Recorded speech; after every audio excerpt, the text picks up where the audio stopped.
Je vois beaucoup de femmes faire des erreurs, c'est que quand elles sont enceintes, après avoir eu déjà une césarienne, elles pensent uniquement à l'accouchement et alors elles se forment, elles vont regarder un petit peu des choses en ligne, etc. chez elles et elles continuent leur suivi de grossesse comme si de rien n'était à l'hôpital avec leur gynéco, en tout cas dans un environnement très médicalisé. Et le problème avec ça, c'est que ce que les femmes n'anticipent pas, c'est que sur leur dossier et surtout autour de leur cou, il y a comme une espèce de pancarte qui clignote où c'est écrit « Attention, grossesse à risque ».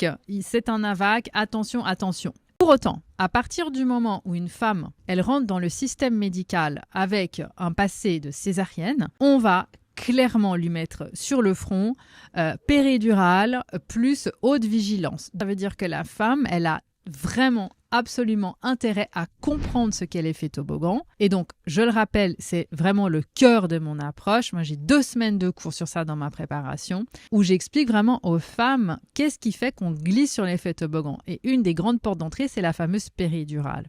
Évidemment, ça fait des années que j'accompagne les femmes et que j'anime des groupes. Donc, j'en ai entendu toujours dans le même type de refrain, c'est « Oui, madame, on va vous faire une péridurale, on va tenter la voix basse, mais si ça doit finir en césarienne, au moins comme ça évite l'anesthésie générale. » Et ça, c'est absolument contraire aux lois de la physiologie. Un accouchement par voix basse sous péridurale n'a rien à voir avec un accouchement par voie basse physiologique. D'accord ? Un bel effet toboggan.